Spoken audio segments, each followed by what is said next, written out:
de Minas Gerais para uma noite importante, um trabalho importante, embora a gente esteja vivendo aí o início do feriadão, né?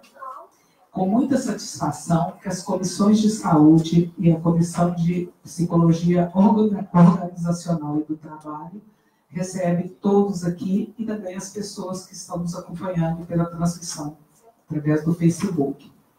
O evento Psicologia e os Desafios do Envelhecimento Populacional traz uma importante oportunidade de reflexão a respeito do que está acontecendo com a nossa população e o que a psicologia pode contribuir.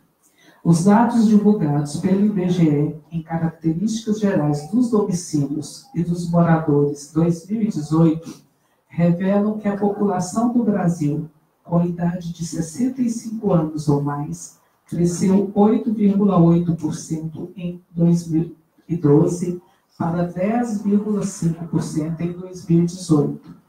Concomitantemente, a população de 0 a 13 anos, que era de 20,9% em 2012, recuou para 18,6% em 2018.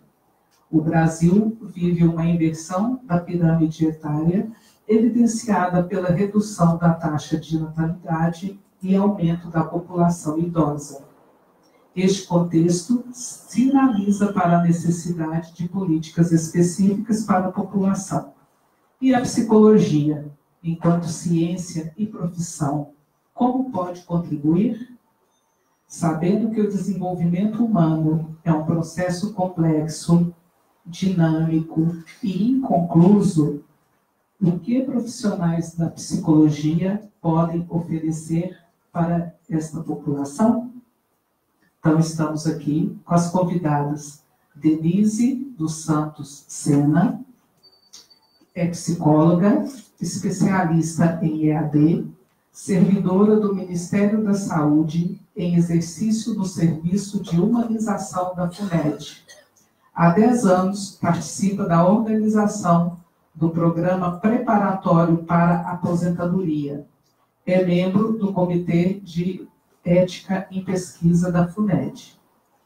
Estamos também com a Marisa Sanabria, psicóloga, mestre em filosofia e especialista em psicologia e gênero. É professora universitária, coordenadora de grupos de mulheres e tem diversas publicações sobre o tema.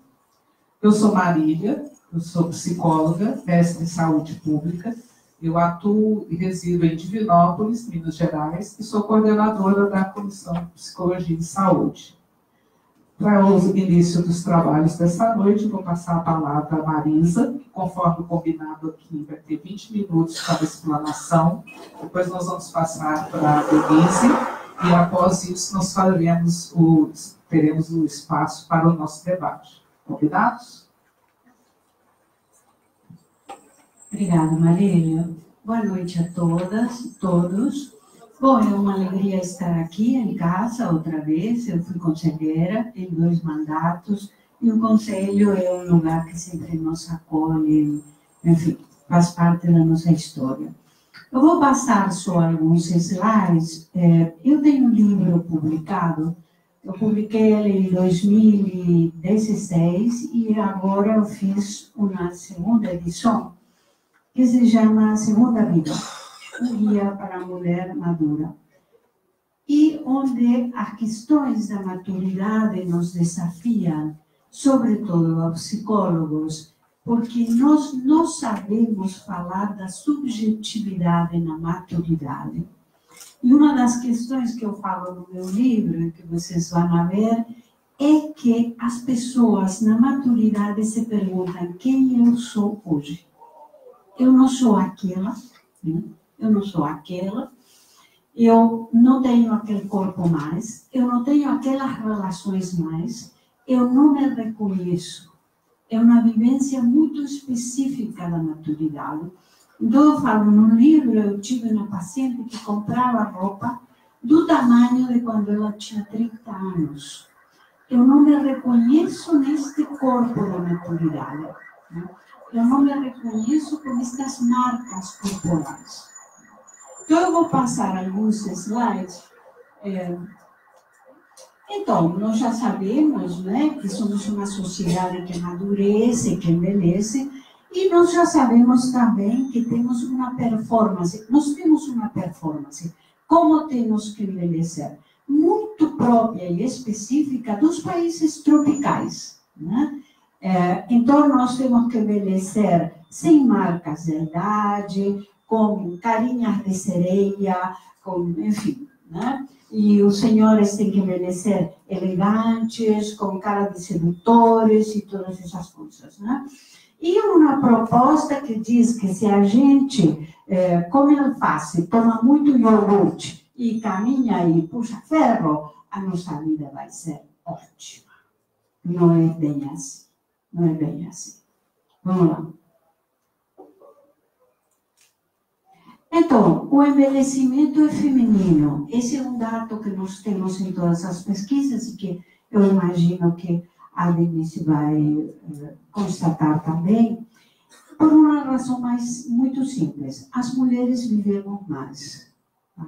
Por uma razão muito simples também. Somos mais dedicadas aos cuidados, somos mais disciplinadas com os cuidados. Então, quando eu fiz pesquisa com o povo da geriatria, da gerontologia, quando eu escrevi o livro, eles eram muito simples. Olha, se eu falo com uma paciente mulher diabética, a senhora não pode comer isto e isto, nunca mais ela vai comer.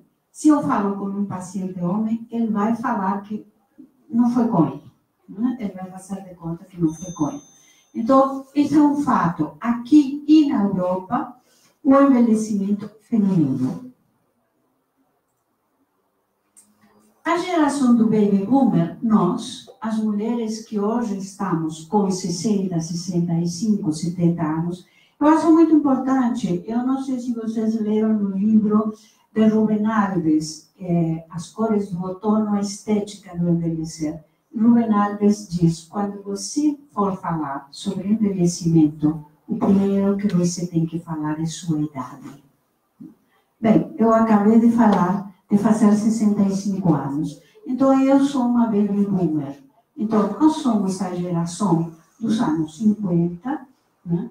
E somos, uma coisa muito importante, somos a geração em que as mulheres entraram maciçamente ao mercado de trabalho. Isso vai determinar um envelhecimento muito diferente do envelhecimento das gerações anteriores. Então, eu estou envelhecendo muito diferente de como minha avó envelheceu e de como minha mãe envelheceu, sobretudo porque somos gerações que, em sua maior parte, estamos produtivas, estamos trabalhando. E, em segunda questão, somos gerações onde as mulheres conseguiram ter uma autonomia, um envelhecimento com autonomia. Né? Ou um dinheiro próprio, ou uma aposentadoria, ou uma renda própria, aquilo que a Virginia Woolf fala no livrinho, né? Que as mulheres têm que ter quando envelhecem? Um quarto próprio e uma carteira, né? Que ninguém põe na mão, só elas. Né? Então, vamos lá. A vida depois dos 50 é outro país, disse a Gloria Steinem. A Gloria Steinem é a feminista norte-americana que acaba de lançar um livro com 83 anos. O livro se chama Minha Vida na Estrada. E então, ela vai falando da carreira dela. E ela é muito interessante, vale a pena vocês lerem o livro, né? A menopausa marca para as mulheres essa fronteira ineludível que diz você não é mais produtivo. Pensem bem, na sociedade patriarcal, qual criou para a casa das mulheres? Né?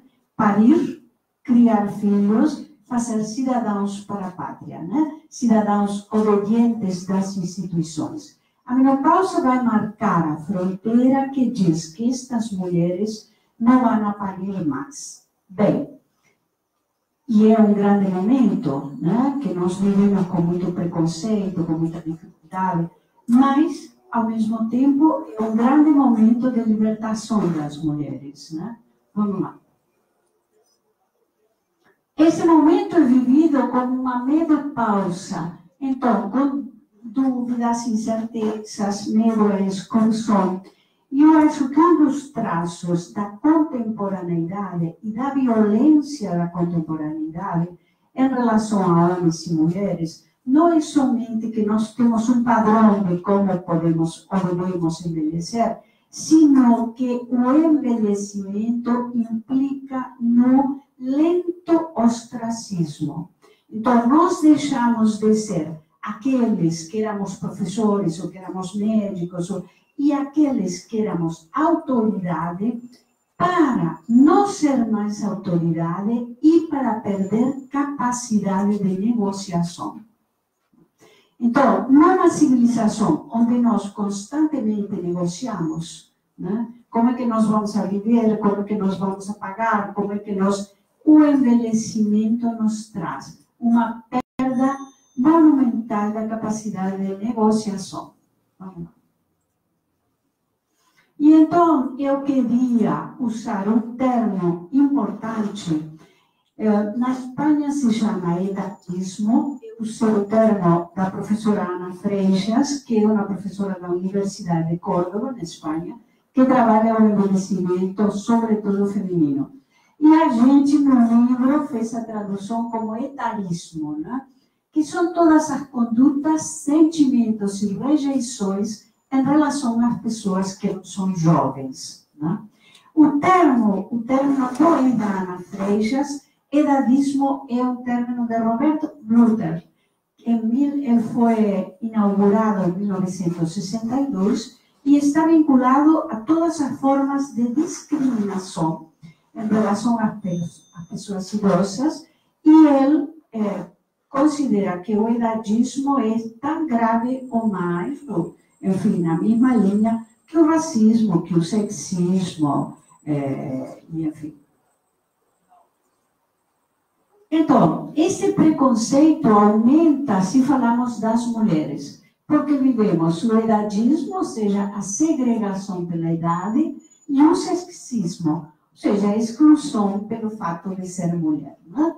Os homens amadurecem e as mulheres envelhecem. Né? Então, os homens ficam elegantes e charmosas, as mulheres ficamos despencadas e todas essas coisas. Né? Vamos lá. Então, isso é muito importante. Chegamos à maturidade da forma que vivemos. É difícil estar no momento de serenidade se o transcurso da vida foi tormento de relações afetivas destrutivas, equívocos profissionais e desordens materiais. Há uma regra de matemática muito simples. Envelhecemos como vivemos. Ponto. Não é negociável. Você não começa a ser professora aos 70 anos. Agora, se você era professora desde os 20 anos, provavelmente você vai chegar aos 80 podendo ser professor e dar aula. Né? Então, envelhecemos. O envelhecimento é uma construção que começa na idade de vocês, com as carinhas jovens. Né? Às vezes, minhas pacientes, eu falo para minhas pacientes jovens assim, como vocês querem estar aos 60 anos? E aí alguém me diz, como você? Eu falo, dá trabalho. Dá trabalho. Não é? Há alguns cuidados. Tá? Mas não cuidados assim do creminho no rosto, não. Alguns cuidados aqui. Eu posso envelhecer com ressentimentos, eu posso envelhecer com culpas monumentais, eu posso envelhecer com ódio de não ser reconhecido. É o pior lugar. Procurar um reconhecimento e que ele não exista. Então, quando eu falo, há uma nova subjetividade para ser construída. Eu estou falando, eu tenho que me desapegar de alguns modelos que eram possíveis até agora e que não vão funcionar mais. E que se eu insisto, vou ter um envelhecimento muito triste. Vamos lá?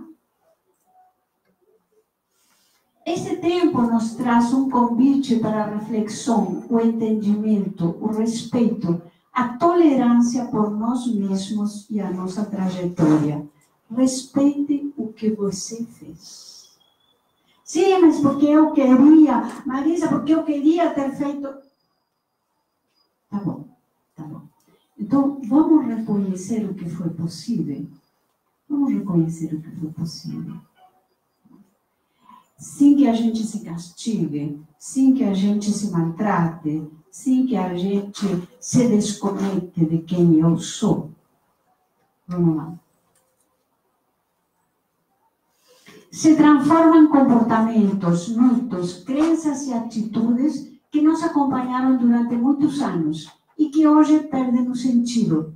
Viver estas mudanças nos ajuda a reconhecermos como seres, né, com desafios e propósitos. Eu quero dizer que uma coisa que a gente escuta muito é falar assim, mas eu sempre fui assim e agora não estou suportando. Então eu falo no meu livro, por exemplo, eu falo de uma paciente que fala comigo assim, mas Marisa, eu sempre tinha casa cheia, meus filhos, meus netos, não sei o que, fazia almoço, e agora eu não estou suportando o barulho. Pelo tanto, eu não me reconheço quem eu sou agora. Tá? É como se eu me desligasse de quem eu fui e eu não consigo construir uma nova subjetividade. E ela vai ter que ser construída, né? Logicamente, a partir de outro olhar. As mulheres têm o dever social de estar bonita e a maturidade transforma o corpo. Assim, muitas vivem em estado de sofrimento, desrespeitando quem foram. Eu vou parar os slides por aí, porque ainda tenho muito pouco tempo, mas eu queria que a gente pensasse, sobretudo, nessa situação de envelhecimento em nossa contemporaneidade. Né? Então, nós vivemos, eu trouxe uma frase interessante, a longevidade é um triunfo da nossa civilização, mas o Fundo Monetário Internacional considera um risco a possibilidade de que as pessoas vivam mais para a sustentabilidade do sistema. Há uma publicação interessante na Espanha que se chama Longevidade, um triunfo individual, um desastre coletivo. Bom, as associações que vocês vão fazer com nossa realidade, eu me reservo os comentários. Né? Existe, quando nós falamos de uma longevidade saudável, existe um modelo marcado, sobretudo, pelo preconceito e, sobretudo, pelo edadismo, que diz quem são os idosos saudáveis. Então, os idosos saudáveis são aqueles que consomem, os idosos saudáveis têm um padrão dirigido, né, às classes médias, brancas, que têm tempo, que têm discriminação, que podem pagar, que não sei o que, não sei o que. Então, nós temos a ideia de que esse envelhecimento saudável deixaria uma grande margem de fora. As pessoas que não podem manter esse padrão de envelhecimento. Né? Então, nós não falamos de medicina da velhice, nós falamos de medicina anti-idade. Eu não quero negar minha idade. Eu não quero uma medicina anti-idade. Eu quero uma medicina que me faça estar com autonomia, né? O que define, né, um envelhecimento saudável? Bem, a autonomia, a capacidade de discriminação, existe uma série de parâmetros que dizem, né? Mas eu gostaria de uma medicina que me ajudasse a chegar até os 90 anos sendo professora, por exemplo. Se você tem coisas para passar, ou se você tem, sobretudo, capacidade para aprender. Eu acho que envelhecer é não querer aprender. Aí nós envelhecemos. O dia que a gente fala, não, isso aqui não me interessa, porque imagina, eu já estou sabendo. O dia que a gente fala isso, aí nós envelhecemos de verdade, né? O dia que a gente perde essa vitalidade. E eu, para terminar, queria falar para vocês um dado que eu não sei se vocês sabem. Quando nós fizemos a pesquisa, quem é a psicóloga brasileira, é uma pesquisa que está no Conselho Federal de Psicologia, foi publicada em 2013. Vocês sabem que nós somos 89% da categoria, somos mulheres. Mas quando nós fizemos a pesquisa, quem é a psicóloga brasileira? A psicóloga brasileira é uma mulher entre os 30 e os 40 anos. Digamos, a faixa, assim, né? É o perfil da psicóloga brasileira. Né? E as psicólogas com mais de 60 anos, em exercício, somos 5% da categoria. Há uns anos, essa pesquisa foi de 2011 e 2013, eu estava no Federal. Marcos Vinícius, nosso querido e saudoso Marcos Vinícius, fazia parte dessa pesquisa, com Marcos Ferreira, enfim. E nós éramos uma equipe de 6 pessoas que o Federal tinha chamado para organizar essa pesquisa. E então, eu fiquei muito triste quando vi os números falando que as psicólogas com mais de 60 anos eram só 5% da categoria. E eu acho que o Marcos Vinícius me viu com uma carinha assim, desbotada, né? Eu falei, Marcos Vinícius, mas então eu tenho que parar? Não, Marisa, não, você não tem que parar.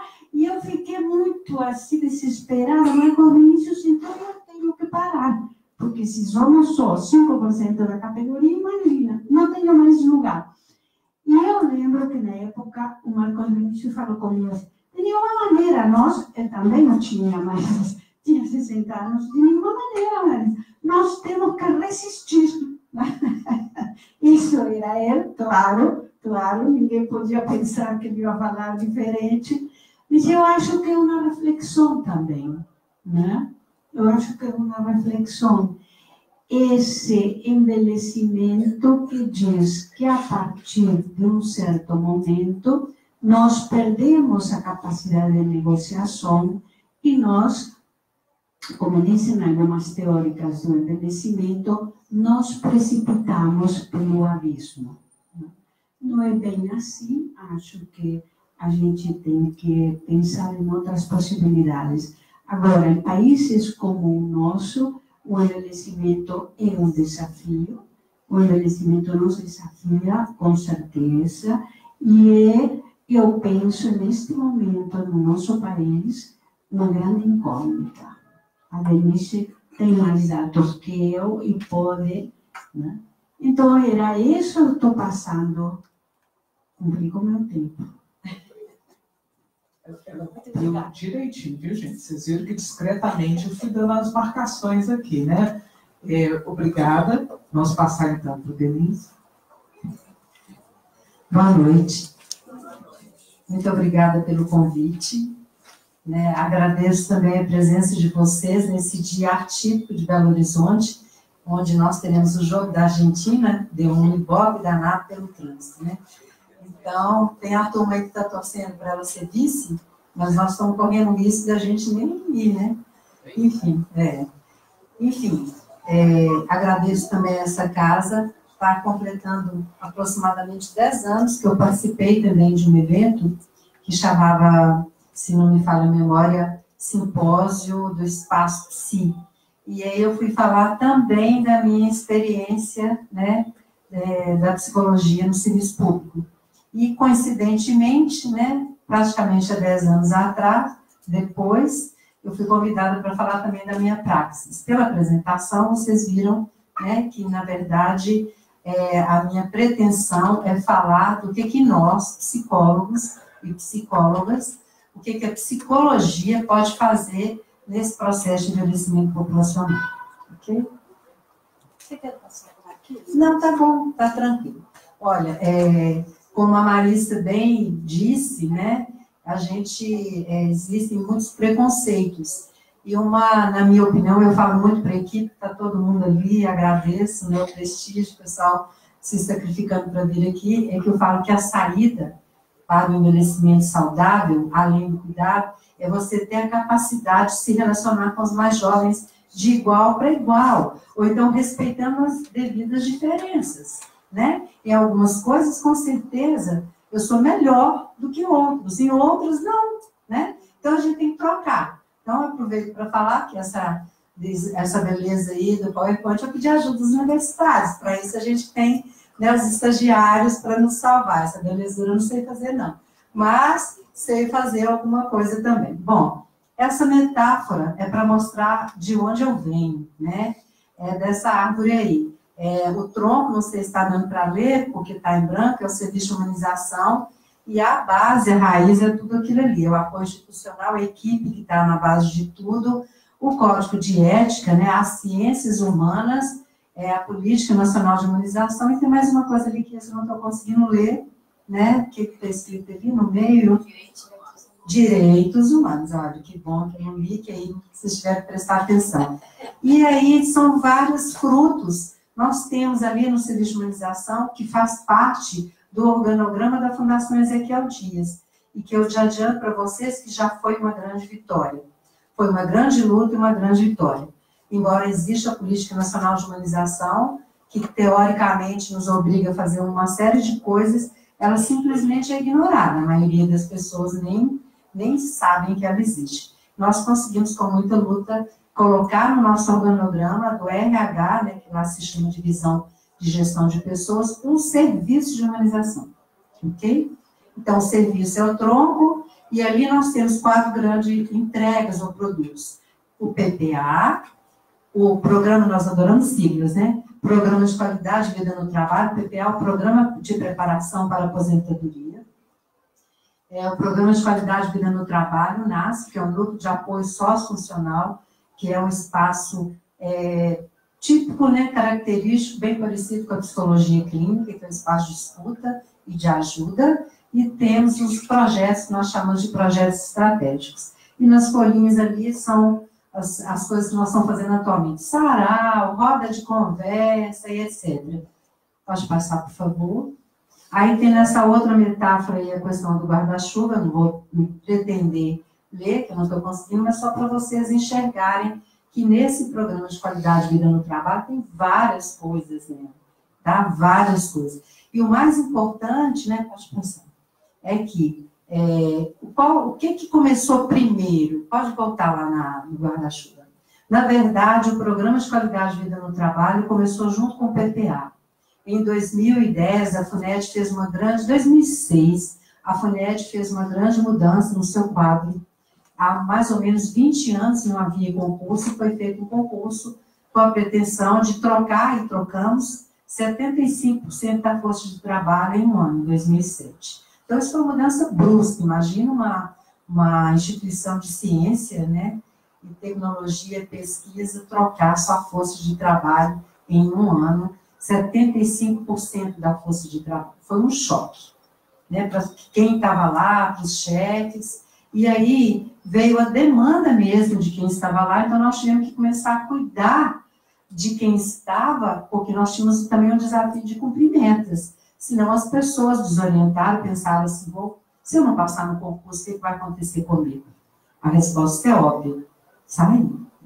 Nós trocamos 75% da força de trabalho. E quem ficou? Esses 25% que ficaram, efetivos, estáveis e mais velhos, né? E estávamos num contexto em que esse grupo era muito desvalorizado, porque os contratos, a gente tinha muita disparidade. A gente tinha uma pessoa do meu lado que trabalhava 6 horas e ganhava 3 vezes mais do que outra pessoa que trabalhava 8 horas. Dependia muito de quem indicou, e etc, etc, etc. Tá? Enfim, esse grupo estava se sentindo extremamente desvalorizado. Então, a gente pensou em cuidar do grupo todo e especificamente de quem ia ficar com o programa preparatório para a aposentadoria. Pode passar. Ali são basicamente o que a gente norteou, que era valorizar os trabalhadores, né? E a gente já tinha essa explanação da Marissa, foi excelente, porque ela dá clareza para as coisas que eu estou dizendo, eu não vou precisar repetir. Mas a gente pode traduzir que as pessoas mais ativas, as pessoas mais conscientes, que sabem o que deseja para o seu tempo de aposentadoria, identifique-se maior estabilidade emocional, melhores condições de vida e bem-estar. É como ela bem disse, do jeito que nós vivemos é o jeito que nós vamos envelhecer. Tá? Pode passar.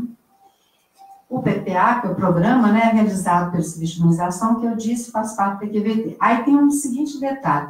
Um dos principais objetivos do programa é aquele ali. Isso é importante frisar. Promover o aumento da felicidade humana no conjunto dos trabalhadores da FUNED. Isso está, nós temos uma portaria que institui, está publicado na portaria. Quando eu comecei a falar nisso, é lógico que as pessoas faziam o quê? Riam, né? A Denise é zen, a Denise, né? Riam. O que foi que conseguimos publicar em 2013? Desde 2011, estava tentando publicar essa portaria, quando a Organização das Nações Unidas instituiu o Dia Internacional da Felicidade. Você sabia que existe esse dia? Que dia, quem lembra? 20 de março. Agora mesmo o Roberto fala assim, eu sei que você vive repetindo isso. Dia 20... Não, 20 de março. Quer dizer, do Hemisfério Norte? Não, aqui não, né? 20 de março, no mês das mulheres, eu costumo sempre dizer isso, no mês das mulheres também comemora o Dia Internacional da Felicidade. E foi sugerido por um pequeno país do norte da Ásia, o Butão, né, que eles, ao invés de ter o IDH, eles têm o IFH, o Índice de Felicidade Humana, como atração turística. Um país pequenininho, que não tem quase nada, as pessoas são felizes e estão ganhando a vida com turismo.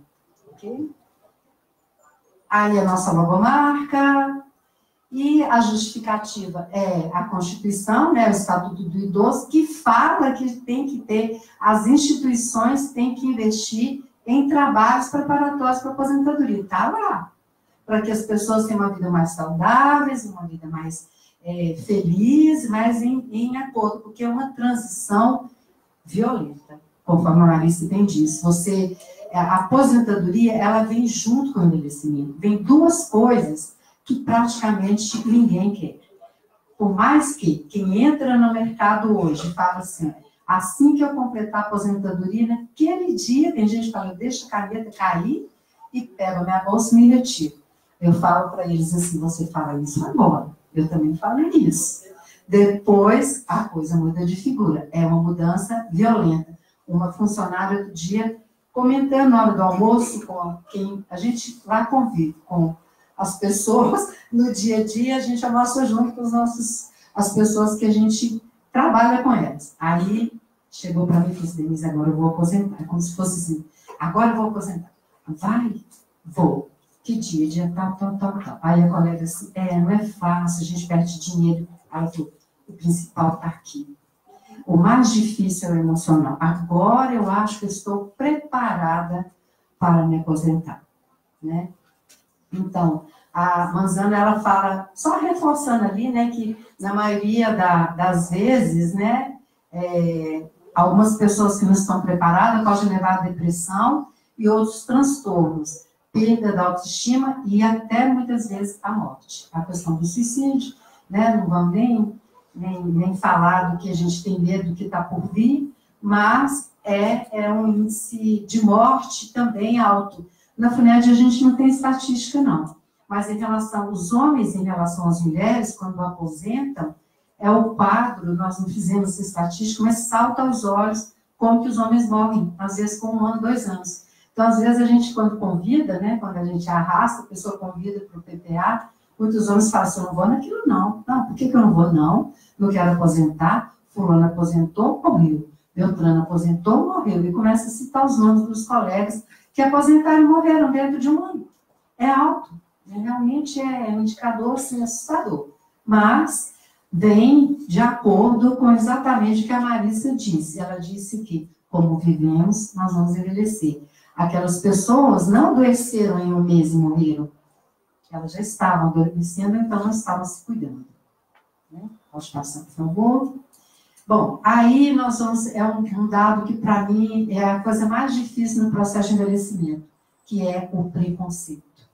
E a Marissa já deixou claro que nesse quesito as mulheres sofrem mais, nós mulheres sofremos mais que os homens. O homem charmoso, cabelo branco no homem é charme, na mulher é desmazeiro, né?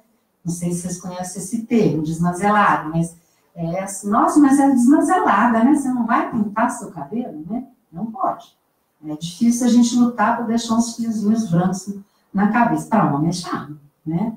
Então, é uma diferença grande, ou seja, o homem pode envelhecer, que é um sinal de envelhecimento, é um charme para a mulher, é o quê? Desmazeiro. Desmazeiro é o quê? É alguma coisa que ninguém quer, né? Bom, eu trouxe essa estatística, nós realizamos no ano passado, o Encontro Mineiro de PPA, que eu vou mostrar um pouquinho na frente, estou adiantando a informação, porque teve também o CONBOA, que é o Congresso Brasileiro de Orientação para a Aposentadoria. Nesse congresso, um pesquisador, não vou querer lembrar o nome dele, porque eu posso trocar, ele fala que os maiores preconceitos no mundo, tem uma média, né? Qual que é o primeiro? Arriscam falar qual que é o maior preconceito mundial que a maioria dos países tem? Alguém arrisca aí? Não, não é. O que vem primeiro é o machismo. Em segundo lugar, vem o racismo. Você é suspeita para falar. Mas em segundo lugar, vem o mundo. E em terceiro lugar, quem arrisca? No mundo. Envelhecimento. O ageísmo. Não é pobreza, não? Não, no mundo. Pobreza é pior. Não, no mundo. Aí, eu busquei esse dado para ilustrar aqui, mas como eu não achei a fonte, eu busquei outros e para comparar, porque isso pode oscilar um pouquinho de país para país, mas foi um estudo, quando ele foi feito da média mundial. Esse aqui é do Brasil, de São Paulo, 2004. Foi feito numa escola dos dados que estão aí. Olha o primeiro lugar. Confere, né? O machismo. Olha o segundo lugar. Em São Paulo. O ageísmo. Mas isso pode levar para o mundo inteiro? Não. São Paulo virou... Não. Eu disse que, eu acabei de falar, nós temos um estudo do mundo e o que eu estou trazendo é o de São Paulo, que confere com o dado. Ele até pula para o segundo lugar. E em terceiro lugar, lá naquela amostragem, as pessoas com deficiência. E foram ouvidos, não foram poucas pessoas, não. Olha, o dado está ali. Muita gente que foi consultada, estudante, os pais e professores. Então, aqui, nessa amostragem, está numa situação pior ainda, no segundo lugar. Pode passar o próximo, por favor.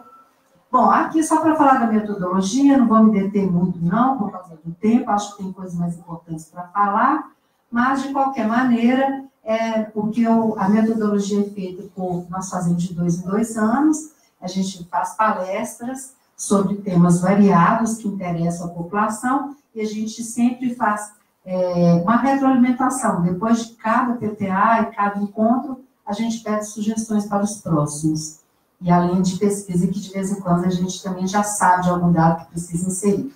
Pode passar mais. As fases do nosso programa são aquelas ali. Primeira, identificação dos servidores que vão receber.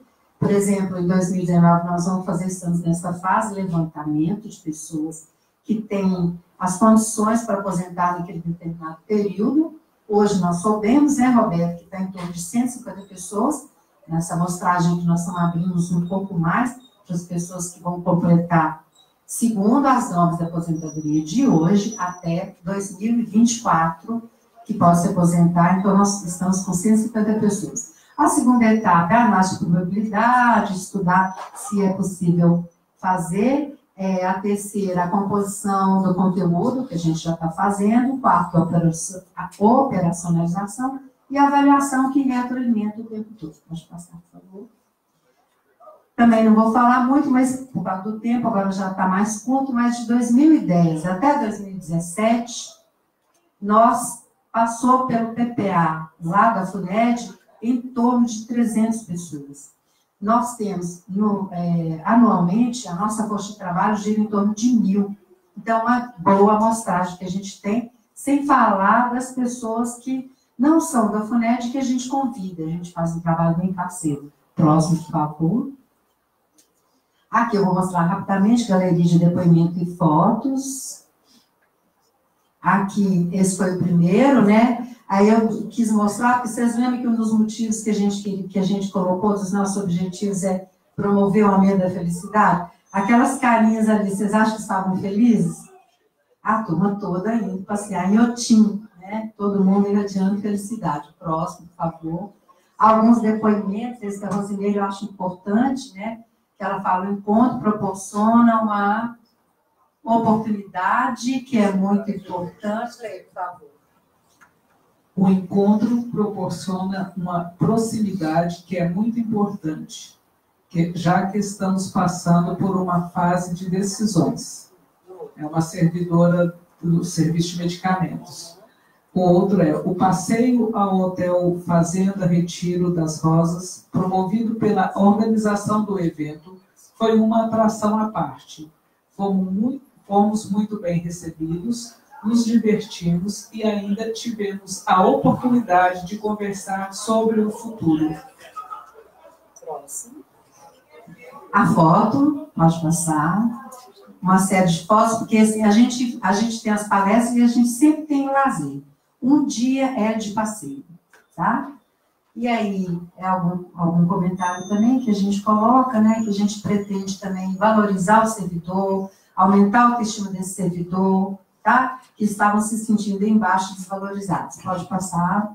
O exemplo do convite de 2017, o convite, assim, é um jogo de sedução. A gente convida, manda e-mail, pede inscrição, faz o boca a boca, para conseguir trazer as pessoas para fazer o programa, porque as pessoas têm preconceito, têm medo de morrer em preconceito. Eu já ouvi de uma pessoa que era uma figura influente lá, falei, você vai fazer o PPA a próxima? Não vou. Mas você já faz jus, se você falar isso para alguém, eu te processo. Lá tem um processo, né, gente? Eu te processo, porque isso é informação privilegiada. Ela não queria que ninguém soubesse que ela já podia aposentar.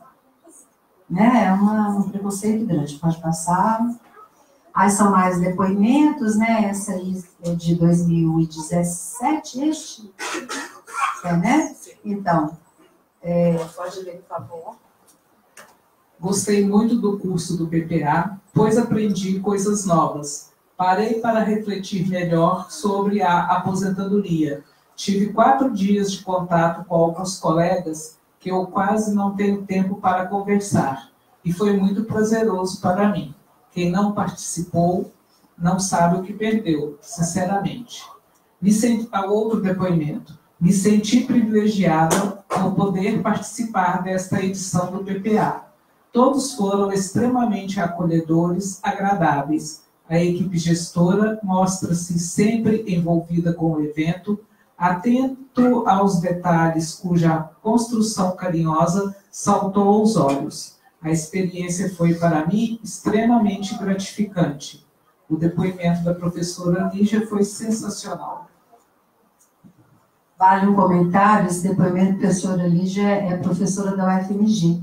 Então, sempre nos nossos seminários, a gente convida pessoas que se aposentaram para falar.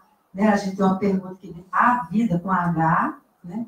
A vida após a aposentadoria, e as pessoas vão lá nos falar, assim, relatos brilhantes, né? Para estimular as pessoas, porque as pessoas não enxergam o que tem do lado de lá, elas não sabem nem o que fazer. Esse aqui, pode voltar, esse é de hoje, né? Eu já estou caminhando para o encerramento. Esse a gente acrescentou hoje, porque nós estamos com as inscrições abertas, e ela diz, gosto muito das palestras. Pode ver, por favor, que eu não consigo. Considero este programa ímpar em nossas vidas. São experiências, relatos vividos por pessoas que já se aposentaram. Parabéns para a equipe, que com carinho e zelo prepara tudo. Pode passar. E é interessante que é um processo de reconhecimento, tanto das pessoas, enquanto seres humanos serem cuidados, quanto da equipe que cuida. Pode passar. Aí também são alguns depoimentos, aí é só para mostrar que a gente pede feedback, e a gente tabula os feedbacks, e depois a gente busca aquelas palestras que as pessoas mesmas sugeriram. Pode passar. Esse também pode passar, são os parceiros. É bom dizer, não, pode voltar um pouquinho. O ano passado teve uma grande mudança no estado de Minas Gerais. Esse aí foi o primeiro sinal de mudança. Teve um seminário promovido pelo CEPLAG para poder divulgar os trabalhos e queria normatizar e criar o PPA como uma política de RH. Pode passar. A política, o decreto saiu em outubro, né? Foi instituído, foi criado, e os órgãos públicos agora, teoricamente, têm que fazer o PPA para os seus servidores, ok?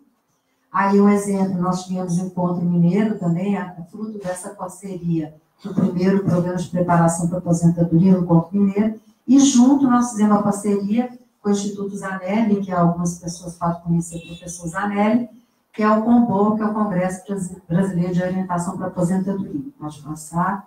Aí é um comentário, né, assim, de olho no futuro e tal. Não vou passar o vídeo, pode passar. Essa é uma mensagem, né, que ilustra um pouco o que a Marissa disse, o que é a autoimagem vezes a autoestima, né? Que muitas vezes a vida passa tão depressa que às vezes a alma não tem tempo de envelhecer. A alma não envelhece. A alma não envelhece, né? Pode passar, só para ilustrar isso, é um breve relato da Cora Coralina, em que ela estreou com quantos anos ali? Com 63 anos? 76. 76 anos, né? Que ela escreveu a obra-prima dela, e uma pessoa, assim, que serve de exemplo para mostrar que não existe envelhecimento. Pode passar a mensagem final, aí não podia deixar de terminar com uma fala da Cora Coralina, essa eu faço questão de ler, né? A estrada da vida pode ser longa e áspera. Faça mais longa e suave. Caminhando e cantando. Como é que é? Com as mãos cheias de semente. E a mensagem dela é essa mensagem que a gente quer deixar para vocês. Oi? Vai deixando as sementes cair no caminho para plantarem novas coisas. Exatamente. Obrigada, gente.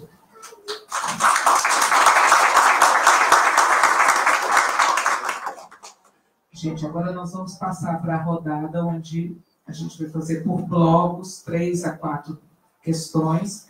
E como a Denise falou da importância do feedback, cada pastinha tem uma avaliação que é muito importante aqui para nós no Conselho. A gente saber que as pessoas que estão aqui nos prestigiando, o que elas gostariam de ver aqui nos nossos eventos. Então, a gente pede, por favor, que vocês com carinho aí preenchem, tá? Não é muito trabalhosa. E aí, a Carol, então, vai passar o microfone, vocês podem sinalizar para ela. Então, vamos anotando aí as perguntas que a gente vai fazer por bloco, ok? Ok. Boa noite, meu nome é Ashra, eu sou estudante de psicologia. Primeiro, eu gostaria de parabenizar Marissa, a pronúncia? Marissa? E a Denise, né, pelas exposições que vocês fizeram. Parabenizar pela iniciativa, né, na instituição, na fundação. Né? Agora, a pergunta está relacionada ao contexto da realidade da maioria dos brasileiros. Né? Eu imagino que o tema, né, por ser envelhecimento populacional, né, a gente sabe por dados do IBGE que mais de 80% dos brasileiros que estão, mais de 80% dos brasileiros não tiveram a oportunidade de trabalhar em empresas que tenham mais de 30 funcionários. Né? A maioria dos profissionais são trabalhadores no Brasil, ou são informais, ou são individuais, ou pouquíssimos, menos de 20% trabalham em empresas de médio para grande porte. Né? E são pessoas que vão envelhecer, infelizmente, sem esse apoio, como foi exemplificado aqui na FUNED. Né? E a gente entende que isso é uma situação de saúde pública. Né? É uma questão que prevê políticas públicas e tudo mais.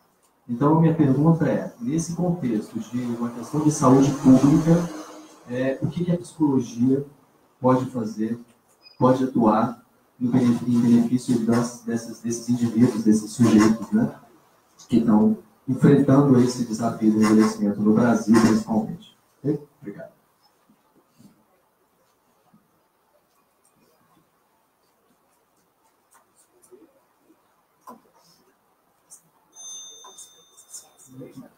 Meu nome é Roberto, eu sou colega de trabalho da Denise. Na verdade, são duas perguntas que eu queria ouvir um pouquinho de vocês.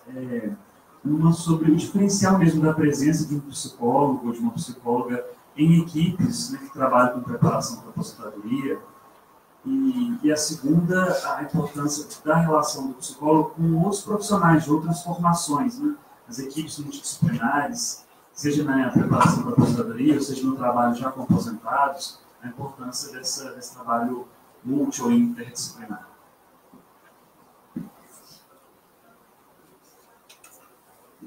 Boa noite, meu nome é Mário, a minha formação é de Engenharia de Segurança do Trabalho, eu sou fiscal de segurança pública. Eu gostaria de saber da mesa uma opinião de vocês, que a gente tem participado na área de tecnicista, de muitas questões relacionadas ao adoecimento. E esse evento agora da indústria 4.0 já está tendo muitos efeitos psicológicos, né? Como suicídio e outras coisas veladas aí pela imprensa, como a questão da cidade de Barões de Cocais, onde a gente é do movimento da parte de saúde do trabalhador. Recebemos informações que em Barões de Cocais 2 crianças suicidaram, tá? E 2 senhoras de uma idade acima de 60 anos tentaram cortar os pulsos e elas, graças a Deus, não teve nada. A minha contribuição é para aproximar mais a psicologia do trabalho em relação à engenharia, tem que trabalhar junto. Eu estou vendo muita dificuldade nos fóruns que eu participo, principalmente saúde mental, e o pessoal, nós estamos defendendo na conferência estadual a parte de saúde mental. Só que eu participei de um fórum lá, me desculpa, uma crítica construtiva. O pessoal lá não tem uma ideia formada da coisa. E a questão de saúde mental está mais adoecendo. Nós vamos realizar agora, deixa eu lembrar a data aqui, dia 4/7, um seminário sobre o adoecimento dos motoristas de ônibus. Eu vou disponibilizar para o pessoal do CRT a programação. Conto a presença de vocês lá para nos ajudar. Obrigado.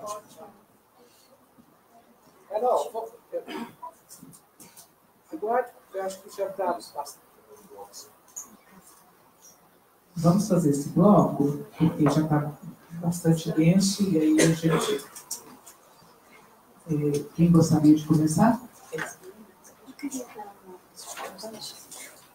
Eu queria dar uma resposta que eu acho que é importante, e é a questão de que não nos reconhecemos como um país que envelhece. Então, isso vai ser decisivo. Como nós vamos a ter políticas públicas se nós não nos reconhecemos como um país que envelhece?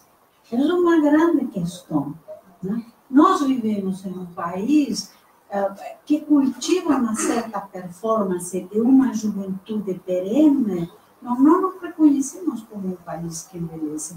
As pessoas não se reconhecem envelhecendo. Isso também é importante. O livro da Miriam Goldenberg, que é uma pesquisa sobre envelhecimento, ela é muito clara e ela diz: as brasileiras não envelhecem, ficam loiras. Não é? Então, eu não me reconheço envelhecendo. Eu acho que para eu ter políticas públicas, eu vou ter que reconhecer que estou envelhecendo institucionalmente, socialmente. Não existe esse reconhecimento. E eu acho que a questão do envelhecimento é tratada como uma disponibilidade individual. Isso faz uma diferença bastante importante, porque se eu, como sociedade, não reconheço que eu estou envelhecendo, o envelhecimento passa a ser uma performance de cada um e um compromisso individual. E isso exime as políticas públicas e as instituições, etc., de uma atenção. O ano passado, retrasado, eu escuto, olha, eu acho que isso é uma questão bastante simbólica. Eu escuto, era na época do imposto de renda, e escuto um avô fazendo uma consulta e falando assim: eu pago a escola de todos os meus netos. É uma realidade, né? Os avós contribuintes. Se você pensa que hoje na Europa a guarda das crianças está sendo dada para os avós, porque os pais não trabalham, porque estão na prisão, enfim, por circunstâncias. Bem, E este avô diz, faz uma consulta pública e diz, não, porque eu quero saber se eu posso descontar imposto de renda. Pois eu pago a escola de meus netos. E aí o consultor, enfim, o contador diz, olha, de forma alguma, você só pode descontar se você tem a guarda dada pelo juiz. Então, há uma série de realidades que nós não reconhecemos como país, institucionalmente, coletivamente. E eu acho que esse é um grande empecilho e nós tratamos a depressão como uma questão individual. Nós medicalizamos o envelhecimento.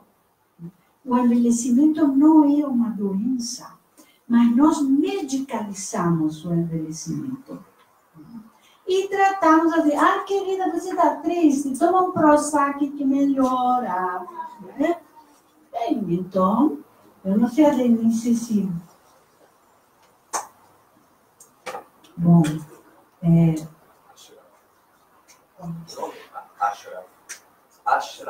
Ashraf, falei certo? Bom, a questão da saúde pública, né, é uma questão muito séria, que nós estamos passando um momento muito difícil. Acho que passa pelo reconhecimento de quem nós somos, o que está acontecendo com a gente, mas passa também por um momento de decisões políticas que nós temos que lutar. Né? Não só a questão do processo de envelhecimento, né, como outras coisas também, como, por exemplo, a saúde mental, que já foi levantada aí, muito sério, se o desmonte do SUS está sendo ameaçado, a da saúde pública já é uma realidade, não é mais. A saúde mental já é uma realidade, não é mais uma ameaça. É muito sério, né? Não sei se teremos tempo para debater isso, acho que seria um outro fórum, mas é muito importante dizer isso hoje. Então, políticas públicas, elas têm vários lugares para acontecer, inclusive no nosso micro, né? Não é só individual, no nosso micro esfera, na nossa espaço de governabilidade, porque todos nós somos seres políticos, né? E onde a gente está, a gente pode fazer diferença, tá? Influenciando, lutando, conquistando.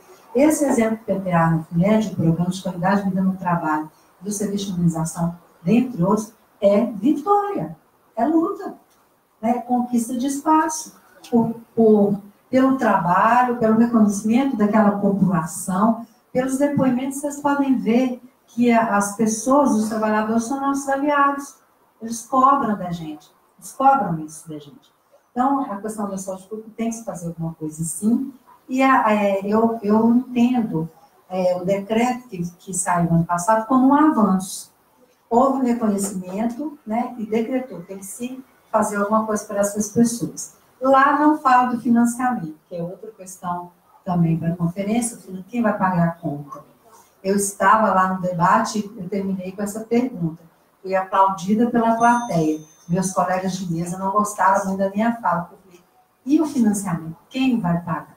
Porque há custo para isso, né? Então, assim, eu acho que a questão é mais séria ainda do que a gente pode pensar. Se a gente ficar realmente 20 anos sem investimento na saúde, eu acho que não vai dar nem para as vacinas, né? Não vai dar nem para os insumos. Então, é sério, estamos vivendo um momento muito crítico em relação a isso. Mas há espaço. Existe o Estatuto do Idoso, aqui em Minas Gerais agora tem esse decreto do ano passado, ou seja, existem políticas formalizadas para cuidar desse assunto. Eu já entendo isso como um avanço, tá? Mas avanço não significa conquista perene, tá? Avanço. Ainda tem muito que lutar. Sim.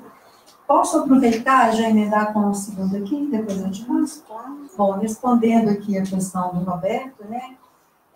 Ele perguntou, me provocou, é o que eu costumo dizer sempre, a gente precisa trabalhar em parceria, equipe multiprofissional, interinstitucional. O PPA é um exemplo disso, ele é uma vitória coletiva, não só da gente lá, mas a gente chama os aliados, a gente trabalha com várias pessoas. Esse decreto foi fruto do trabalho de um coletivo, não foi lá de cima para baixo, foi de baixo para cima.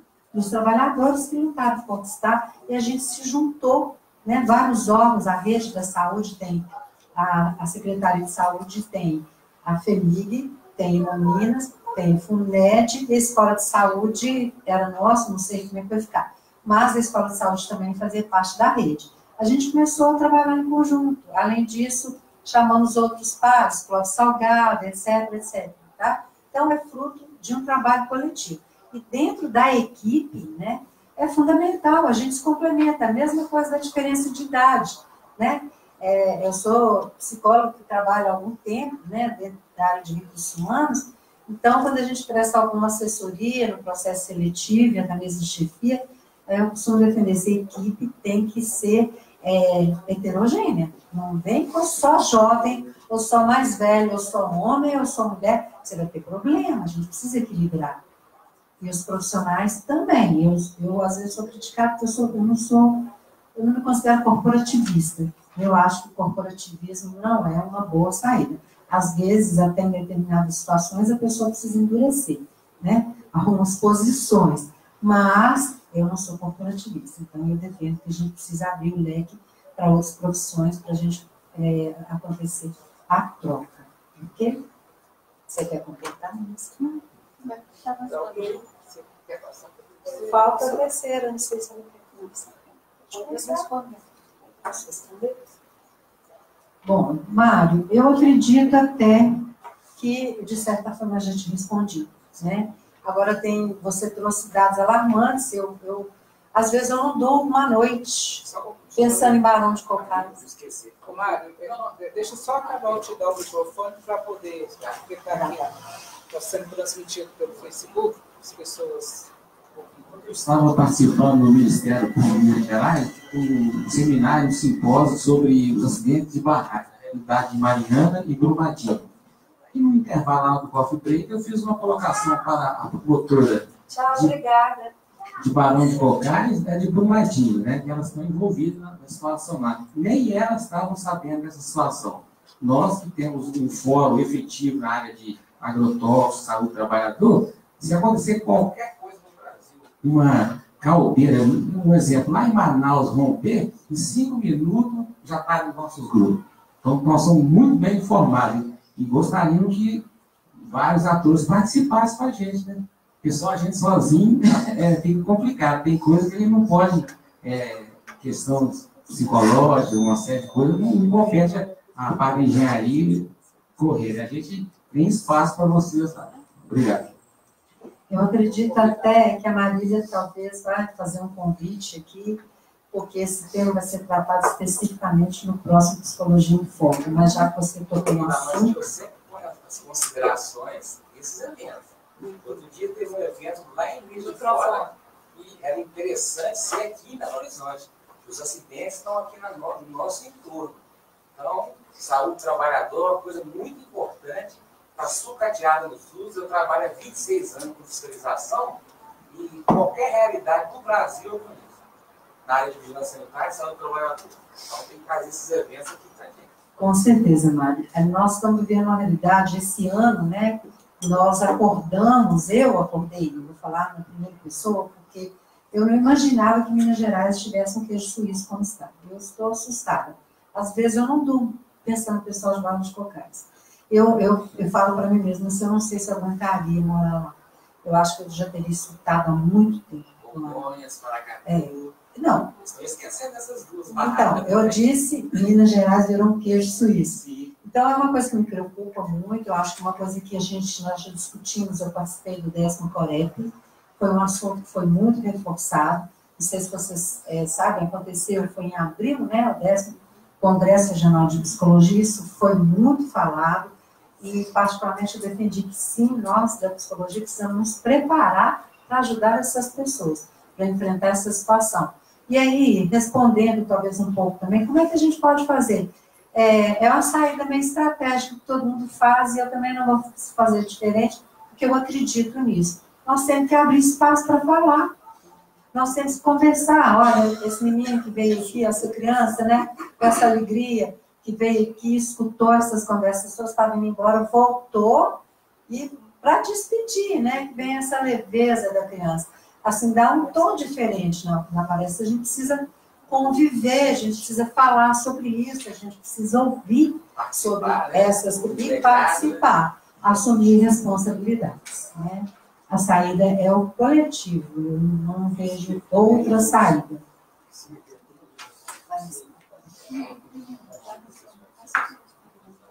Ok, vamos passar para o segundo bloco, começando por ele. Meu nome é Farley, tenho 50 anos, né? Já que eu vou falar do envelhecimento, pediu para falar a idade. É uma área que me encanta muito, né?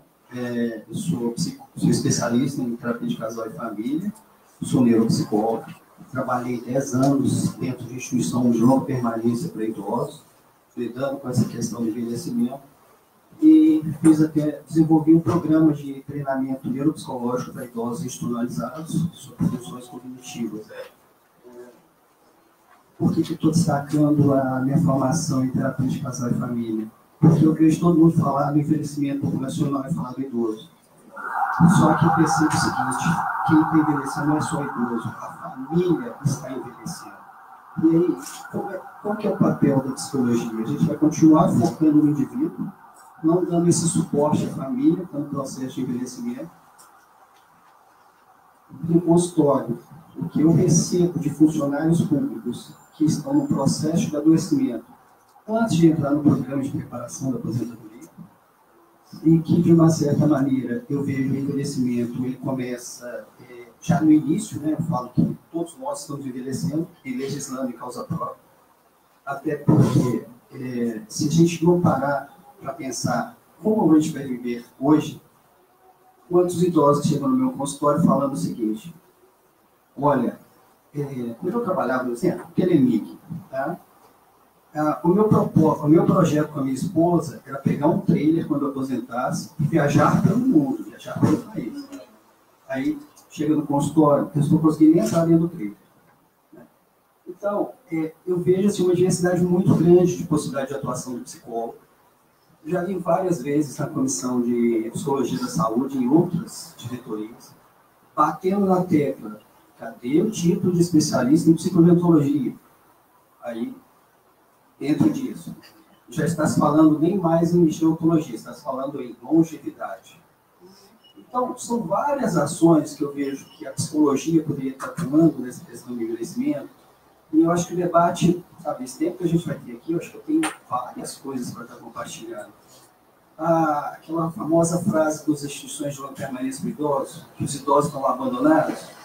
Não. Eu fiz genograma familiar de 80, na média de 80 idosos durante esse período, acompanhando isso durante praticamente 10 anos. E o que eu percebi, pelo que você destacou muito bem, essa história afetiva, essa história familiar é que determina a permanência dele ainda dentro da instituição. Exemplo, o idoso com 13 filhos, só que desses 13 filhos dele, quando chega na instituição, a situação de vulnerabilidade, foi ser institucionalizado, passa pelo psicólogo, né, fiz toda uma triagem, e aí eu procurei atuar de forma interdisciplinar, antes de seguinte situação, o idoso chegava na instituição, ia ser avaliado para, a partir daí, participar de todas as atividades que a gente desenvolvia. E aí, chegou um ponto que o idoso falou assim: pô, vamos tentar tudo de novo, que a anamnese era a mesma em dois profissionais. Com isso, o que a gente desenvolveu? A equipe recebe esse idoso e, ao mesmo tempo, desenvolveu um elenco. Então, foram várias coisas que a gente conseguiu implantar. Uma rádio, que antes era uma farmácia, que tinha um microfone, que eles chamavam senhores internos, horário do almoço. Isso foi transformado em uma rádio recordações, em que eles pegavam o microfone e cantavam lá dentro. Chamavam senhoras e senhores moradores. E uma série de ações que virou esse programa de treinamento depois. Criei um jogo de memória com a própria foto dos idosos, porque lá nós tínhamos idosos que não tinham quadro inicial, mas tínhamos idosos com quadro inicial, desde Alzheimer, demência vascular, uma série de coisas. E aí eu falo que o tema é amplo, por isso, que a gente tem os idosos que estão dentro das instituições públicas, temos os idosos das instituições privadas, mas temos essa outra parcela de idosos, né, que a gente percebe essa importância e a atuação da psicologia. E dentro dessa questão toda da psicologia, sempre tem uma fala muito importante dos atores todos, e a família? Quem trabalha com a família? Aí você está dentro de uma instituição, por exemplo, aí você vira para uma secretaria, muitas vezes a saúde, perfeitamente, eu sou especialista nessa área, a família está aqui ao trabalho. Só que essa família, para deslocar até uma instituição, ela precisa de 5 vales de transporte, mais não sei o quê, mais... E aí eu falo, o trabalho para mim, ele é antes, acho que nós, psicólogos, nos antecipar, que é justamente o quê? Começarmos a ter essa visão de trabalhar com a família está envelhecendo. E outra característica importante, que são diferentes tipos de família. Né? Hoje você tem a família que, de uma certa maneira, não é mais aquele poder que a gente tinha na família nuclear. Né? A gente está aqui paciente de todas essas possibilidades. E aí, o que eu estou até lançando outras sementes aqui, que se deixar, me empolgo. Por quê? Eu vivenciei essa situação dentro do consultório, vivencio essa situação dentro de instituições, vivenciei situações de envelhecimento dentro de escola estadual, que eu fui prestar serviço dentro da escola estadual através da Associação dos Professores Públicos de Minas Gerais. E lá dentro teve situações de um aluno, que era visto como mim, que dava muito trabalho na escola, quando eu fui ver, a questão era com a mãe, uma avó que envelhecia dentro de casa, que trazia todo um transtorno que ninguém se dava conta daquilo. E aí, o que eu vejo como importante é justamente isso, que eu acho que, de tudo isso que eu falei, acho que nós, psicólogos, precisamos estar pensando e repensando esse lugar do psicólogo, que não é só, acho que a grande questão nós precisamos aprender a nos tornar psicólogos. Por quê? Estar dentro de uma instituição é uma coisa, mas você se dá conta de tudo que acontece ali dentro, todo o setor, tudo está implicado, e o que isso aí vai trazer, né? Quando vai chegar lá no programa de aposentadoria, só que isso tem um impacto. Antes de chegar lá, as questões vivenciadas dentro de uma instituição pública, por exemplo, tem um impacto dentro do colégio. E aí, talvez a grande ultrapassagem, a gente passar, talvez, uma das questões que eu procurei trazer para a minha vida profissional, eu comecei a trabalhar dentro de uma escola infantil. E aí, dentro da escola infantil, eu percebi que tinha questões de envelhecimento, a avó está lá pagando o colégio. Né? E aí, eu criei um serviço de apoio aos alunos e aos pais dos alunos. Os professores podem bater, e a gente. A partir daí, virou serviço de apoio aos alunos, pais e educadores. E aí, foi criando. Aí, passei a perceber o seguinte, é aquilo que vocês, eu não me lembro bem, foi o senhor Denise que colocou. Sabe essa proximidade com a pessoa que você atende? Você está almoçando com ela? É interessante. Porque eu vivenciei isso dentro das instituições que eu trabalhei. Você almoça mesmo. E geralmente na psicologia a gente fala o quê? Não, tem uma certa distância. Né? Só que você vai para dentro de uma instituição, você tem que ir para dentro da família. Né? E é como dizer assim, você está na casa deles. E o tempo todo eu falo. E a gente escuta muito, né? Idosos institucionalizados. Aí eu falo assim, peraí, será que é só eles que estão institucionalizados? Porque se a gente for parar e pensar, todos nós, todos estamos institucionalizados. E aí dentro disso, eu falo que o grande avanço, acho, para a psicologia é talvez a gente questionar até essa questão, né, desse envelhecimento populacional, no sentido, a família está envelhecendo. Porque, senão, criou-se o Estatuto do Adolescente. Aí cria-se o Estatuto do Idoso. Agora está na briga do Estatuto da Família. Né? E eu acho que essa visão, que ele até coloca nessa questão muitas vezes, né? E aí, como é que está a saúde mental? Fiquei incomodado também com Barão de Cocais, com Mariana, com macacos. Né? Ou seja, eu estou no consultório, me dei uma advogada que eu já atendi, falei, vem trabalhar aqui macacos. Aí eu falei, peraí. Até vim ao conselho, conversei, né? E coloquei, vamos dizer assim, a gente tem de vez em quando de ser rebelde, tem que pensar fora da caixa. Eu pensei fora da caixa. Olha, não seria o momento de rever a nossa resolução e permitir o atendimento online para essas pessoas, uma vez que o SUS não vai dar conta disso? E os profissionais, que tenho certeza, muitos gostariam de abrir essa possibilidade? Com licença. Assim, eu vou aproveitar a deixa que você deu para fazer o convite, que é o evento da próxima semana aqui, tá, Mário? Aos atingidas, né, por desastres ambientais e o discurso de ódio. A campanha nacional de direitos humanos, discurso de ódio não, do Sistema Conselhos de Psicologia, vai chegar então aqui ao Conselho Regional de Psicologia na próxima semana. A campanha conta com uma instalação artística que denuncia as várias formas de violências no país, por meio de frases de ódio retiradas das redes sociais e estampadas em camisetas brancas manchadas de vermelho, simulando sangue. Estarão presentes aqui 3 pessoas, né? É o Ematuir Teres de Souza, que é psicólogo, a Lília Garati, que é psicóloga, e ela é a nossa coordenadora da Comissão da Psicologia de Emergências e Desastres, que é uma comissão que já atuava aqui há mais tempo no Conselho, que agora com essas questões aqui em Minas Gerais, o queijo suíço, que a colega que falou, que eu falei outro dia, que eu ando até com medo de pisar, eu não sei o que aconteceu embaixo, se a gente ainda tem terra, porque primeiro levaram o ouro, estava lá de baixo, agora leva o minério, né? E estará aqui também o Reinaldo, que é um psicólogo, que é lá de Divinópolis, também atua lá. Então, esse evento será no dia 26, às 19 horas, aqui nesse mesmo formato. A gente já aproveita para convidar e pedir para vocês também darem uma mobilizada nas pessoas.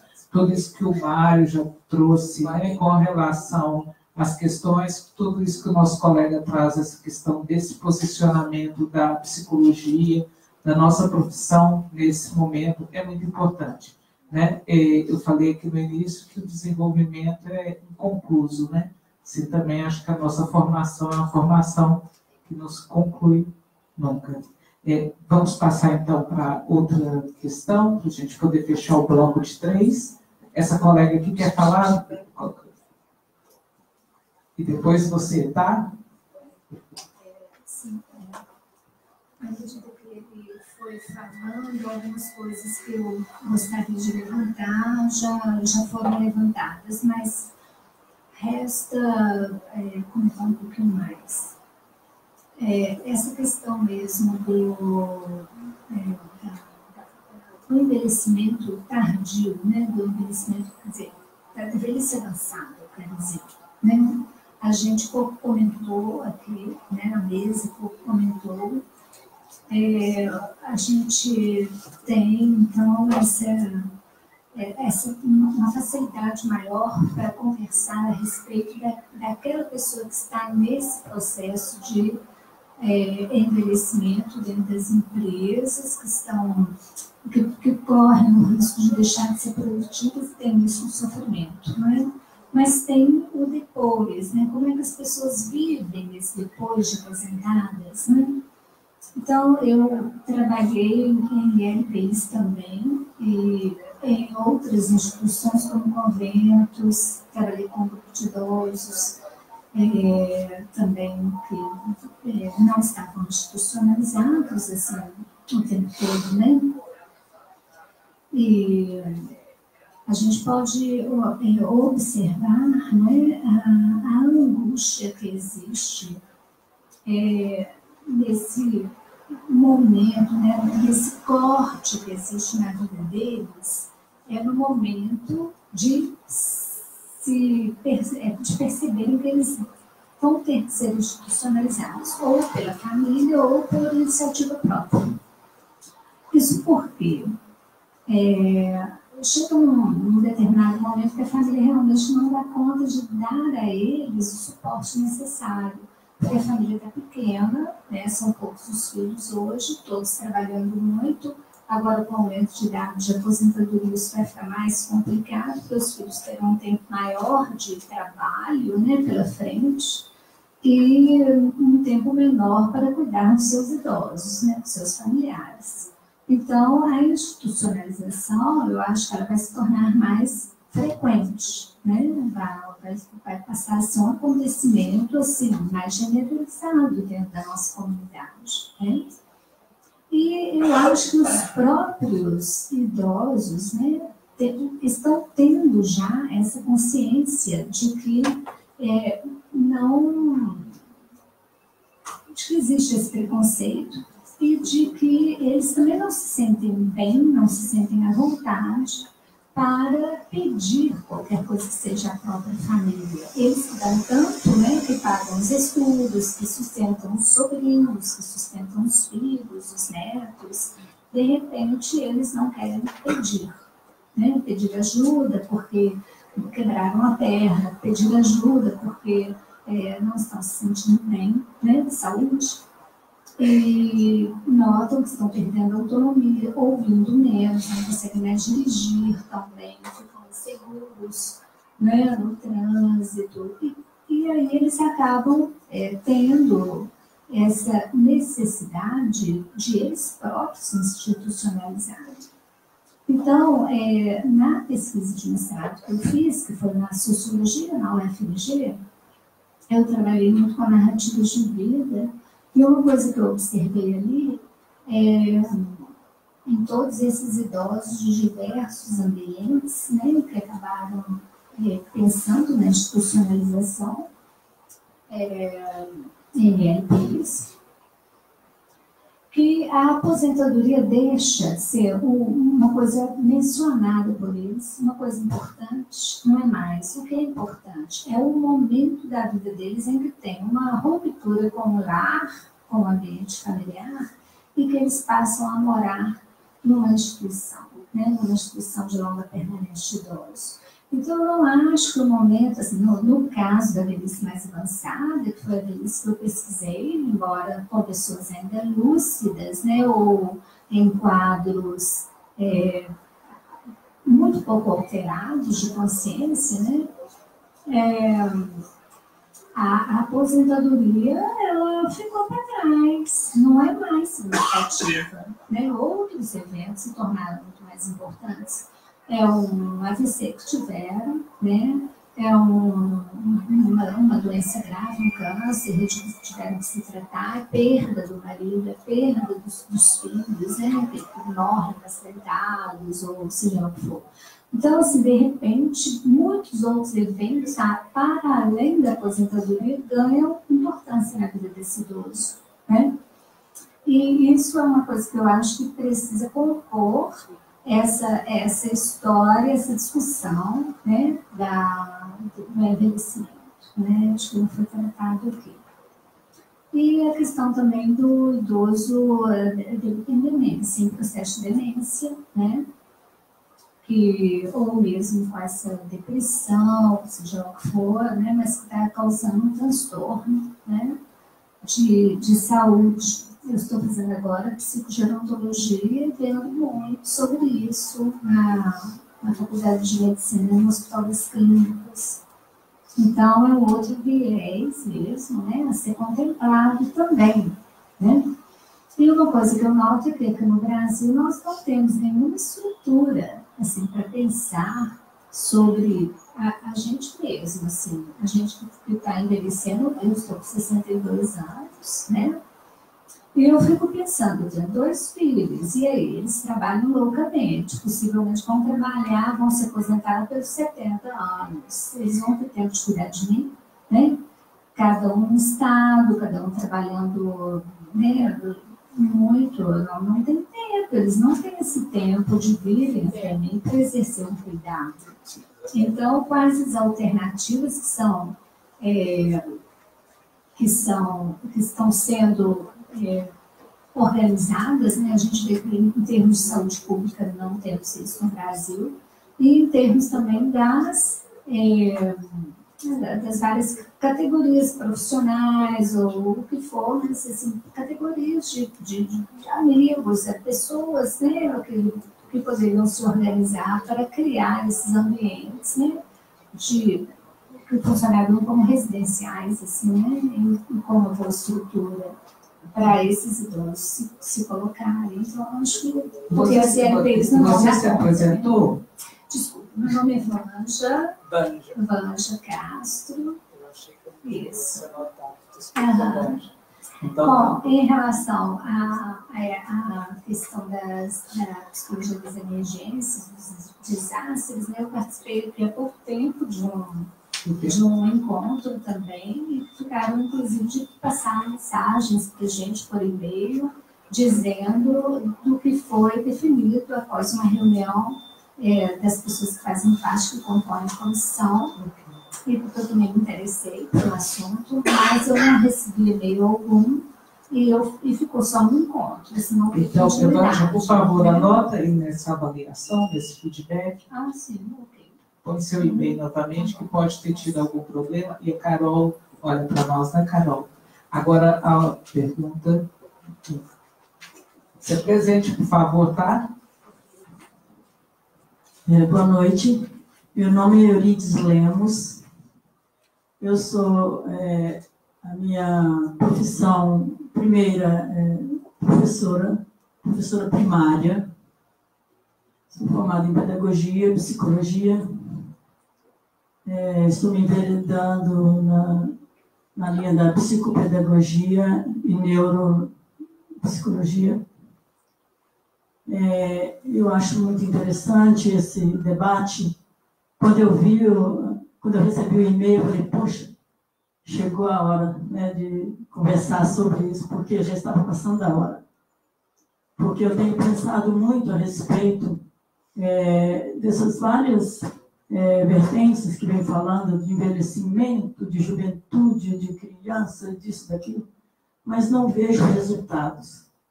E agora eu vejo uma luz, né, nesse momento, uma abertura de caminho, de caminhada, para verificarmos, né, para onde vamos.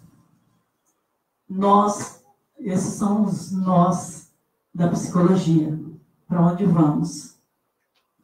Então, eu penso que eu, aos 57 anos, já estou envelhecendo desde o útero da minha mãe. Então, eu cheguei até aqui, né? Assim como cada um está chegando, aonde eu já cheguei, e poderá ir muito além, caso cuide-se bem, não é?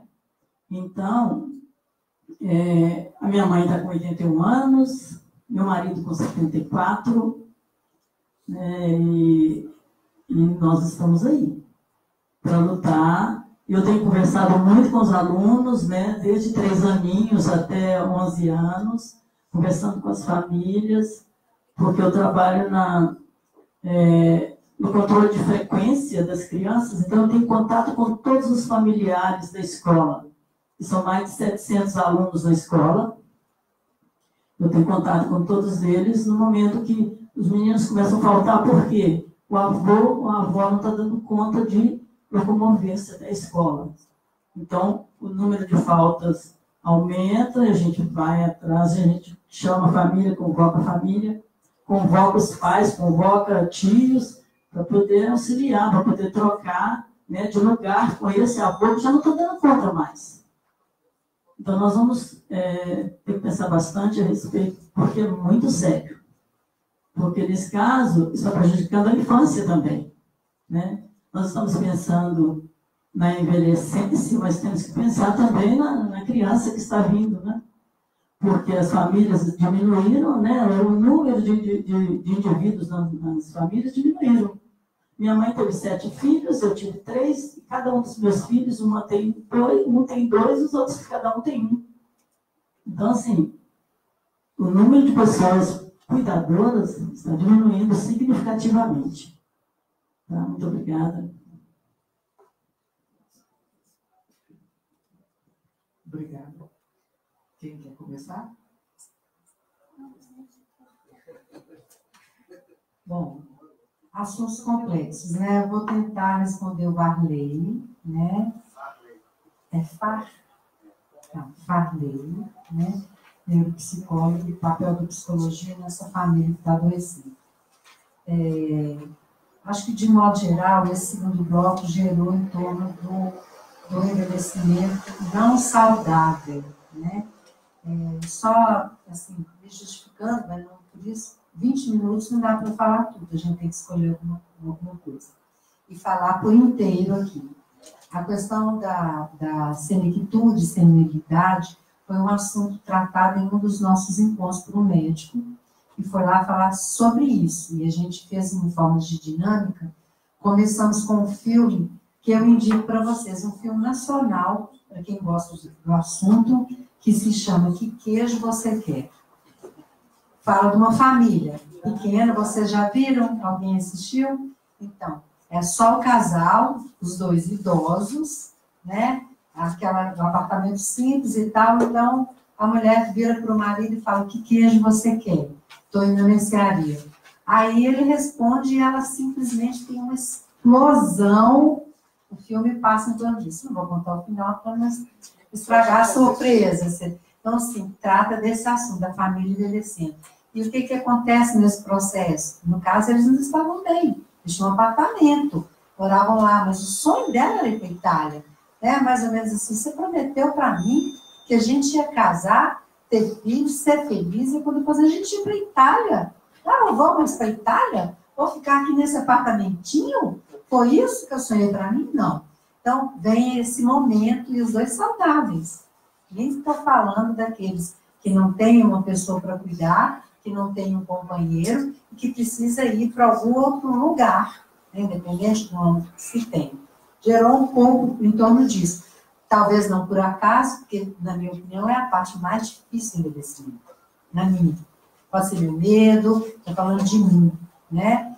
E porque hoje em dia a medicina, inclusive, está bem avançada em termos de tratamentos, em termos de organização, está evoluindo. E a gente sabe que a evolução da medicina não é para todos. Nós falamos isso aqui inicialmente, né? Então, começa por aí, né? E aí preocupa muito mais. Nós estamos preocupando com a saúde pública, imagina, né, os idosos que eles querem que trabalhem até os 100.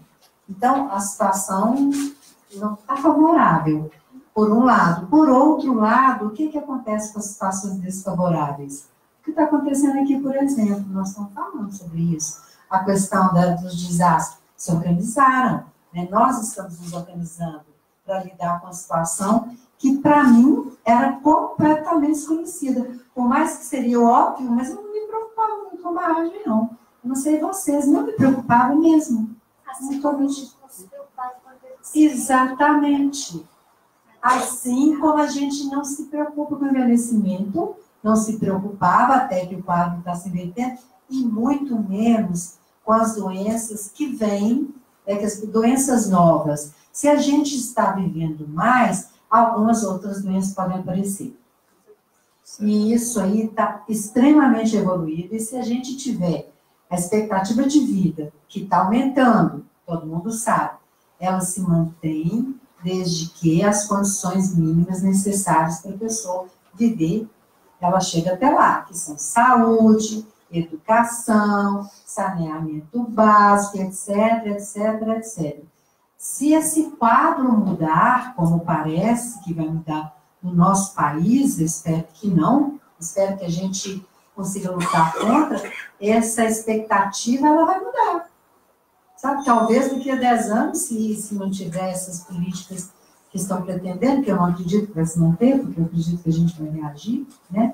Mas, na pior das hipóteses, se mantiver, nós não estamos discutindo isso aqui não, porque as pessoas vão morrer primeiro, não vão envelhecer tanto, sabe? Então, o cenário pode mudar radicalmente. Agora, concordo que esse é um tema, não é fácil de tratar, talvez fica uma sugestão, né, assim, na própria avaliação para o próximo encontro, né, que a gente possa tratar dessa questão do envelhecimento saudável, não saudável, o que fazer com essas famílias que estão encolhendo. Então, se não tem alguém para cuidar, não tem alguém para pagar minha aposentadoria, né, e cuidar também, como é que nós vamos fazer? Essa é uma preocupação que eu tenho. Eu fico cheia das ideias. Converso com as minhas amigas e que vamos fazer uma república, né?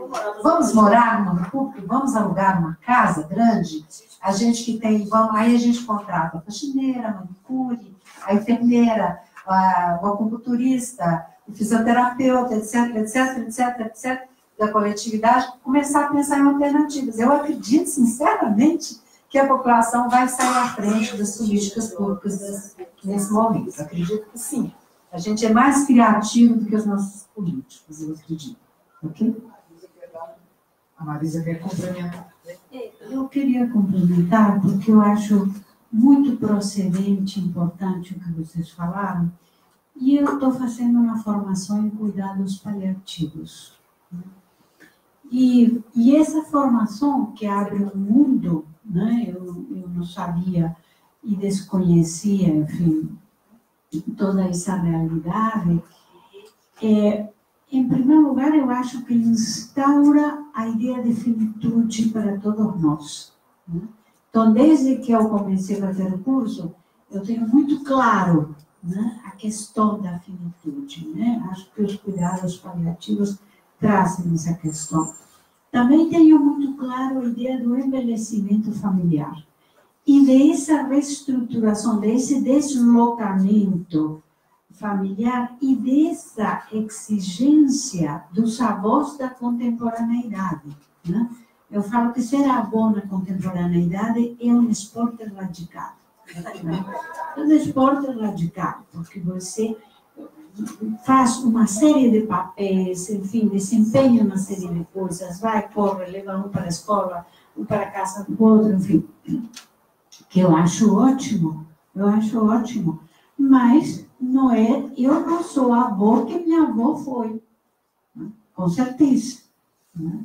E acho também que há essa questão da terceira ou quarta, do quarto envelhecimento, né? Na Europa tem um envelhecimento dos 65 a 75, dos 75 aos 85, né? Na Espanha, por exemplo, dos 65, dos 75 aos 85 e dos 85 para frente. Então, eu acho que são desafios muito novos. Não acho que nós temos resposta para todos, mas tenho convencimento pleno do que você diz, de que não podem ser estratégias individuais. Não posso dizer, eu sozinha no meu consultório, isso não funciona. Né? E eu quero dizer que na pesquisa, né, e eu mantenho a ideia da pesquisa porque a pesquisa, que tem duas partes, né, quem é a psicóloga brasileira? A psicologia é uma profissão de muitas e diferentes mulheres. Isso é uma das coisas que nós constatamos, ela foi publicada em 2013, não sei como está agora, é a nossa dificuldade, nossa, dos psicólogos, nos trabalhos coletivos e nas políticas públicas. Nós temos muita dificuldade. Nós ainda, nas nossas instituições universitárias, nós formamos psicólogos com vocação de clínica individual de consultório. Então, uma das grandes questões na pesquisa, e as psicólogas falam assim, eu não fui formada para a política pública. Eu não fui formada. Eu não sei o que eu vou fazer no SUS. Eu não sei como é que eu tenho que intervir no hospital. Né? Então, eu acho que isso é uma grande questão, porque eu que fui analista institucional há 25 anos, né, eu transitava as instituições públicas. E eu acho que isso é um grande abismo que nós temos. Né? Nós não sabemos pensar a questão do coletivo. E isso que você diz do Brasil, né, que com as políticas, enfim, daqui a uns anos, provavelmente, nós não vamos a viver tanto, isso está sendo pensado na Europa hoje. Na Espanha, há uma série de pesquisas onde se fala que, a partir das novas políticas, vai haver um retrocesso. Então, nós vamos a viver até os 80 ou 90. Os que vêm atrás de nós, provavelmente não. Não. Mudança aí, né, das mulheres que buscaram mercado de trabalho, o envelhecimento feminino, né, eu acho que ele vai ter uma mudança. Né, vai equiparar. Então, sim, então, claro, nós hoje as mulheres morremos de infarto, né, que era uma coisa que não se conhecia, né, as mulheres morrerem infartadas. Né. Então, eu acho que nós temos desafios assim. A psicologia tem muita dificuldade com a questão coletiva. Acho que nós estamos aprendendo, claro, nós disponibilizando muito mais claro e, enfim, nos exercitando, mas eu não tenho tanta certeza que isso chega nas nossas universidades. Eu fui 35 anos professora de psicologia, me aposentei como professora de psicologia. Eu não tenho tanta certeza que isso chegou nas nossas faculdades de psicologia e que nós preparamos nossos alunos para esses desafios. Gente, nós vamos encerrar, caminhar para o encerramento, porque eu estou sentindo que pela disponibilidade e disposição, a gente vai virar a quarta-feira aqui, e sendo que o assunto é complexo mesmo. Como a Marisa falou no início, a gente tem que falar a idade, né? Eu cheguei, abracei e falei para ela, né? Estou muito feliz. Estou prestes a completar 60 anos e a comissão me põe aqui, nesse lugar. Isso deve ter algum significado bastante interessante. A mesa, né, as convidadas foram brilhantes e as contribuições de vocês também. Sinceramente, quando você falando, Mário falando, apesar de falar de lugares diferentes, enfoques diferentes, sinceramente eu senti poesia nas falas. Eu gostaria de falar muito. Eu sei. O que você estava falando já era poesia. Eu fecho aqui e aí, Carol, leva para você, você vem aqui falar a poesia para nós. Porque, assim, ver o interesse, o envolvimento, a forma que você conduz a sua formação, que você conduz a sua trajetória, que você conduz a sua pesquisa, Ganja, né? A forma como a professora lhe coloca o engajamento do engenheiro, de segurança, do trabalho, foi, assim, simplesmente maravilhoso. E disso aí eu pensei algumas questões que eu aprendi aqui hoje. Com Marisa, né? O envelhecimento é um desafio e a necessidade da construção da nova subjetividade. Com a Denise, o avanço não significa conquista perene. Eu um dia achei que, como trabalhadora do SUS, estava tudo garantido. Hoje é uma das angústias que eu vivo. E o convite dela a conviver, convite a lutar. Importantíssimo. Fala que a gente está envelhecendo e legislando em causa própria aqui, né? Que fala muito aí do protagonismo da psicologia, da profissão nossa. A Vanja, quando coloca aí a questão da... me chama a atenção quando assim, você fala que a própria pessoa vai sentir a necessidade da institucionalização. Já não vai ser mais uma opção ou uma decisão, ou uma escolha familiar, passa para a escolha pessoal, né? Eu, sinceramente, espero que a minha decisão seja pessoal, né? Que eu veja que é momento de sair da cena.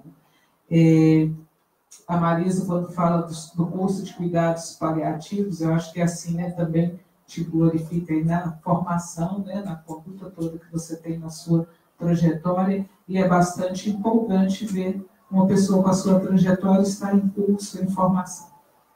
Bastante linda essa noite. Aí, Carol, ela pode vir aqui falar uma poesia para nós, não é?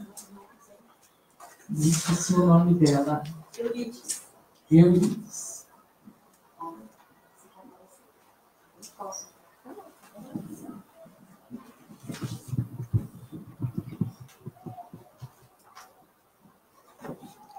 Eu fiquei conhecida como poetisa de eventos, então eu não poderia deixar de deixar o meu recado aqui.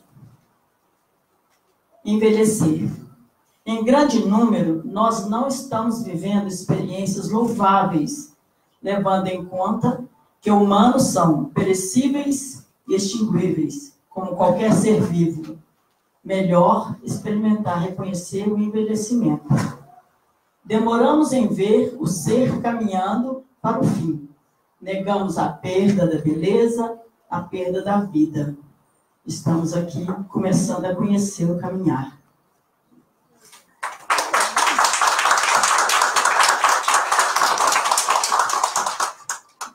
Eu só queria acrescentar que, na verdade, eu não trabalhei com pessoas idosas durante um bom tempo. Foi um projeto para depois da minha aposentadoria. Sim. Esse é um projeto para mim. Pois é, né? Todas e todos aqui procurando ressignificar a vida, né? então, questão dessa subjetividade, né? Então, gente, vamos à convivência? Aceitar o convite de Denise? Boa noite aos de casa, que a gente se despede.